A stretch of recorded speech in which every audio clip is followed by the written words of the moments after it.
जदि जड़े नारी जड़े विवाहिता नारी निजर सिंदूर फरुआरे यही गोटे मात्र गुप्त जिनिस रखी देउछंती तेबे तांको स्वामींकर आयुष वृद्धि हेबा सहित से अह्य सुलक्षणी होई रहिबार सौभाग्य पाइथांती आउ धन प्राप्ति मध्य होइथाए। जो नारी मानकर घरे जो अभाव रही से अभाव यही गोटे गुप्त जिनिस निजर सिंदूर फरुआरे रखिबा द्वारा से अभाव सब दूर होइथाए। धन प्राप्त होइथाए। माँ लक्ष्मी आपणक उपरे कृपा दृष्टि करिथांती। आज यही वीडियो माध्यम आपण माने जानि परिबे कौन से ही गुप्त जिनिस जहाकु सिंदूर फरुआरे रखिले आपणकर भाग्य बदली जाउथाए। हाँ सांग माने विवाहित नारी माने तांको जानतारे किंबा अजाणतारे किछि एपरि भूल करि देउछंती जहाद्वारा सेमानंकर जीवन रे धनगत समस्या देखा जाए। स्वामी उपर विपद आसी थाए। सांग माने सिंदूर लगाइला बेले सिंदूर लगाइबार किछि नियम रही आउ ताकू समस्त विवाहित नारी माने अनुसरण करबा उचित। यह माना जाई थाए जे जो विवाहिता नारी सिंदूर लगाई थाए तार स्वामी उपरे कौनसी विपद आसी न थाए एवं पति पत्नी संपर्क दृढ़ रही थाए। एहा द्वारा घरे सुख समृद्धि शांति लगी रही थाए। हिंदू धर्म रे सिंदूरर महत्व किछि अधिका रही। हिंदू धर्म रे सिंदूर को 16 श्रृंगार भितर गोटे बोली माना जाई थाए। विवाह समय रे मध्य सिंदूरर महत्व अधिका रही थाए।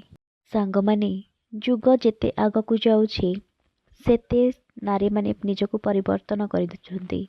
निजर परंपरा निजर धर्म को सेमाने मानु नाहंती। एबे जुगरे तो विवाहिता नारी माने सिंदूर लगाइबा पई पसंद करू नाहंती किंतु धार्मिक मतरे जे भली सिंदूरर महत्व रही से भली वैज्ञानिक मध्य मध्य सिंदूरर महत्व रही। धार्मिक मान्यता अनुसार सिंदूर लगाइबार किछि नियम रही। जो महिला सिंदूर लगाइबार यही नियम गुड़ी को पालन न करती सेमानंक स्वामी को अनेक कष्ट सहिबाकू पड़ी थाए। अनेक स्वास्थ्यगत समस्या देखा दी थाए। तेबे आसंतु सांग माने जानिबा जे हिंदू धर्म रे सिंदूर लगाइबार कौन सबु नियम रही जो नियम को प्रत्येक विवाहिता महिला माने पालन करिबा उचित। सांग माने वीडियो को आगकू तो निश्चित नेबा किंतु ता पूर्वर जो मैंने मोर चैनल रे नुआ अछंती दयाकर चैनल को सब्सक्राइब करी ऑल बटन रे क्लिक करी दियंतु जहाद्वारा मु जो नेक्स्ट वीडियो अपलोड करी सेटा आपण माने पाई परिबे। सांग माने मोर वीडियो जदि आपन को भल लागु थाए गोटे लाइक करी कमेंट रे जय माँ लक्ष्मी लिखि दियंतु। वीडियोटी को प्रथम शेष जाए निश्चित भाव देखंतु। आमे से नियम गुड़िक जानिबा जे कौन नियम रही सिंदूर विषय रे आउ से जो गुप्त जिनिसटी मु आपण मानकु कहबी वीडियो शेष रे मु आपण मानकु निश्चित भाव कहबी। अनुरोध करे कि वीडियोटी को संपूर्ण रूपे स्किप न करी देखंतु। तेबे आसंतु आरंभ करिबा। विवाहिता नारी माने जेतेबेले सिंदूर किणुछंती निज पैसा रे ही सिंदूर को किणंतु। अन्य कहा पैसा रे सिंदूर को किणी पिंधंतु नाही। एहा कले आपणक स्वामीक जीवन रे धन हानि होई थाए। आउ मने रखंतु सांग माने सिंदूर किणिबा बेले केबे भी मूलचाल करंतु नहीं बा बार्गेनिंग केबे भी करंतु नहीं। आपण माने केबे भी अन्य कहार सिंदूर को निज मथारे लगांतु नहीं। एहा द्वारा जहार सिंदूर आपण लगाइले तांको स्वामींकर असुविधा होई थाए। तांकर धन हानि होई थाए आउ आपणको मध्य पाप लागि थाए। विवाहिता महिला स्नान करि सारिबा परे ही मथारे सिंदूर लगांतु। केबे भी स्नान पूर्वर मथारे सिंदूर लगांतु नहीं।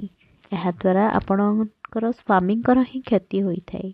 आउ केबे भी मथा खाली करी ठाकुर पूजा करबाकू जांतु नहीं। सब बेले ठाकुर पूजा करबाकू जिबा बेले स्नान करि सारी सिंदूर मथारे सिंथिरे लगाई सारी आपण ठाकुर पूजा करबा पई जांतु। सिंदूर लगाइबा समय रे स्वामींक दीर्घायु एवं उन्नति कामना करी सिंदूर लगांतु। आउ एही नियम को पालन करिबा द्वारा स्वामींकर भाग्य रे एक सुपरिवर्तन होई थाए। सिंदूर 4टी जगार लगाइबा उचित। सिंदूर लगाइबा बेले 4 देवी को स्मरण करिबा उचित। ସିନ୍ଥିରେ ଯେତେବେଳେ ସିନ୍ଦୁର ଲଗାଯାଏ ସେତେବେଳେ ମା ଲକ୍ଷ୍ମୀଙ୍କୁ ସ୍ମରଣ କରିବା ଉଚିତ। କପାଳରେ ସିନ୍ଦୁର ଲଗାଇଲେ ମା ଚଣ୍ଡୀଙ୍କୁ ସ୍ମରଣ କରିବା ଉଚିତ। କଣ୍ଠରେ ସିନ୍ଦୁର ଲଗାଇଲେ ମା ସରସ୍ୱତୀଙ୍କୁ ସ୍ମରଣ କରିବା ଉଚିତ ଏବଂ ଶଙ୍ଖାରେ ସିନ୍ଦୁର ଲଗାଇଲା ବେଳେ ମା ସାବିତ୍ରୀଙ୍କୁ ସ୍ମରଣ କରିବା ଉଚିତ। ସାଙ୍ଗମାନେ, ସିନ୍ଦୁର ଲଗାଇଲା ବେଳେ ଏହି 4 ଜାଗାରେ ସିନ୍ଦୁର ଲଗାଇଲେ ଅତ୍ୟନ୍ତ ଶୁଭ ହୋଇଥାଏ। ସିନ୍ଦୁର ଲଗାଇଲା ବେଳେ ଉତ୍ତର କିମ୍ବା ପୂର୍ବ ଦିଗକୁ ମୁଖ କରି ଲଗାଇବା ଉଚିତ। ଏହାଦ୍ୱାରା ତାଙ୍କ ସ୍ୱାମୀଙ୍କର ଆୟୁ ବୃଦ୍ଧି ହୋଇଥାଏ। ସିନ୍ଦୁର ଯଦି ଆପଣମାନେ ଆଙ୍ଗୁଠି ସାହାଯ୍ୟରେ ଲଗାଉଛନ୍ତି ତେବେ ଅନାମିକା ଆଙ୍ଗୁଠିରେ ଲଗାଇଲେ ବହୁତ ଶୁଭ ହୋଇଥାଏ। ଏହାଦ୍ୱାରା ଆର୍ଥିକ ସ୍ଥିତିରେ ସୁଦୃଢ଼ ଆସିଥାଏ। ଆଉ ସାଙ୍ଗମାନେ, ଆପଣମାନେ ଯଦି ତୁଳସୀ କାଠିରେ ସିନ୍ଦୁର ଲଗାଉଛନ୍ତି ଏହା ବହୁତ ଶୁଭ ହୋଇଥାଏ। ଏହାଦ୍ୱାରା ସ୍ୱାମୀଙ୍କ ଉପରେ କୌଣସି ବିପଦ ଆସିନଥାଏ। ମା ବୃନ୍ଦାବତୀ ତାଙ୍କ ସ୍ୱାମୀଙ୍କୁ ସବୁବେଳେ ଘଣ୍ଟ ଘୋଡ଼େଇକି ରଖିଥାନ୍ତି। ଆଉ ତୁଳସୀ କାଠିରେ ସିନ୍ଦୁର ଲଗାଇବା ଅତ୍ୟନ୍ତ ଶୁଭ ହୋଇଥାଏ। ମାସିକ ଧର୍ମ ସମୟରେ ସିନ୍ଦୁର ଲଗାନ୍ତୁ ନାହିଁ। ଯଦି ଆପଣଙ୍କ ଘରେ ସେମିତି ଯଦି ନିୟମ ରହିଛି ଯେ କେବେ ବି ସାଧବା ନାରୀ ମଥା ଖାଲି କରନ୍ତି ନାହିଁ ବୋଲି, ତେବେ ସିନ୍ଦୁରକୁ ଆପଣ ଗୋଟେ ଅଲଗା ଫରୁଆରେ ରଖନ୍ତୁ। ସେହି ଫରୁଆଟିକୁ ଅଲଗା ରଖିଥାନ୍ତୁ। ଯେତେବେଳେ ଆପଣଙ୍କର ମାସିକ ଧର୍ମ ହେଉଛି ସେହି ସମୟରେ ଆପଣମାନେ ତାକୁ ଲଗାଇ ପାରିବେ। କୌଣସି ମନ୍ଦିର କିମ୍ବା ଶୁଭ କାମରେ ଆପଣ ସେହି ସିନ୍ଦୁରକୁ ଲଗାଇ କୁଆଡ଼େ ବି ଯାଆନ୍ତୁ ନାହିଁ। କେବଳ ସେହି ପିରିୟଡ଼ ଟାଇମ୍ରେ ତାକୁ ଆପଣ ୟୁଜ୍ କରିପାରିବେ। ସିନ୍ଦୁର ଯଦି ତଳେ ପଡ଼ିଯାଏ, ଯେତେବେଳେ ଜଣେ ବିବାହିତା ନାରୀ ସିନ୍ଦୁର ଲଗାଇଲା ବେଳେ ତାଙ୍କ ହାତରୁ ସିନ୍ଦୁର ଫରୁଆ ପଡ଼ି ସିନ୍ଦୁର ଚାରିଆଡ଼େ ଛିଟକି ଯାଉଛି ବା ପଡ଼ିଯାଉଛି, ଏହାକୁ ଅଶୁଭ ମାନାଯାଏ। ସିନ୍ଦୁର ଲଗାଇବା ସମୟରେ ନାକ ଉପରେ ଯଦି ସିନ୍ଦୁର ପଡ଼ିଥାଏ ଏହା ଅତ୍ୟନ୍ତ ଶୁଭ ହୋଇଥାଏ। ଯଦି ଆପଣ ସିନ୍ଦୁର ଲଗାଇଲା ବେଳେ ସବୁବେଳେ ଯଦି ନାକ ଉପରେ ସିନ୍ଦୁର ପଡ଼ୁଛି ଏହା ବହୁତ ଶୁଭ ହୋଇଥାଏ। ଆପଣଙ୍କର ସ୍ୱାମୀଙ୍କର ଆୟୁ ବୃଦ୍ଧି ହୋଇଥାଏ ଆଉ ଆପଣ ଐହ ସୁଲକ୍ଷଣୀ ହେବାର ସୁଯୋଗ ପାଇଥାନ୍ତି। ଏହା ଏକ ବହୁତ ଶୁଭ ସଂକେତ ଅଟେ ନାକରେ ସିନ୍ଦୁର ପଡ଼ିବାଟା।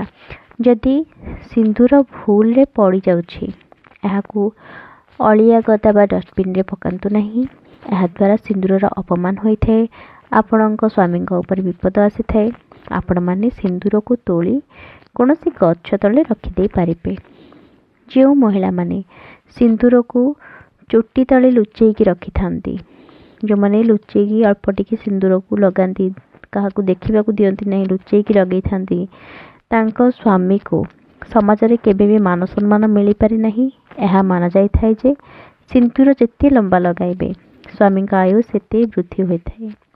ବିବାହିତା ନାରୀମାନେ ସବୁବେଳେ ନାକ ସିଧାରେ ସିନ୍ଦୁର ଲଗାଇବା ଉଚିତ। ଏହା ମାନାଯାଇଥାଏ ଯେ ସିନ୍ଦୁରକୁ ବଙ୍କା କରି ଲଗାଇବା ଦ୍ୱାରା ସ୍ୱାମୀଙ୍କ ଉପରେ ଅନେକ ବିପଦ ଆସିଥାଏ। ସାଙ୍ଗମାନେ, କେବେ ବି ଓଦା ଚୁଟିରେ ସିନ୍ଦୁର ଲଗାନ୍ତୁ ନାହିଁ। ଯଦି ଚୁଟିରୁ ପାଣି ଗଳୁଛି କିମ୍ବା ଓଦା ଚୁଟି ହୋଇଛି କେବେ ବି ସିନ୍ଦୁର ଲଗାନ୍ତୁ ନାହିଁ। ମୁଣ୍ଡ ଶୁଖିଗଲା ପରେ ଆପଣମାନେ ସିନ୍ଦୁର ଲଗାଇ ପାରିବେ। ସାଙ୍ଗମାନେ, ଏବେ ଆସନ୍ତୁ ଜାଣିବା କ'ଣ ସେଇ ଗୋଟିଏ ଗୁପ୍ତ ଜିନିଷ ଯାହାକୁ ଆପଣଙ୍କର ସିନ୍ଦୁର ଫରୁଆରେ ରଖିବା ଦ୍ୱାରା ଆପଣଙ୍କର ସବୁ ଧନଗତ ସମସ୍ୟା ଦୂର ହୋଇଥାଏ, ସ୍ୱାମୀଙ୍କର ଆୟୁ ବୃଦ୍ଧି ହୋଇଥାଏ, ସ୍ୱାମୀଙ୍କର ମାନ ସମ୍ମାନ ବଢ଼ିଥାଏ। ହଁ ସାଙ୍ଗମାନେ, ଯଦି ଆପଣମାନେ ସିନ୍ଦୁର ଫରୁଆରେ ଗୋଟିଏ ଟଙ୍କିକିଆ କଏନ୍ଟେ ରଖିଦେଉଛନ୍ତି ଏହା ବହୁତ ଶୁଭ ହୋଇଥାଏ। ଆପଣଙ୍କର ସ୍ୱାମୀଙ୍କର ଆୟୁ ବୃଦ୍ଧି ହେବା ସହିତ ମାନ ସମ୍ମାନ ବୃଦ୍ଧି ପାଇଥାଏ।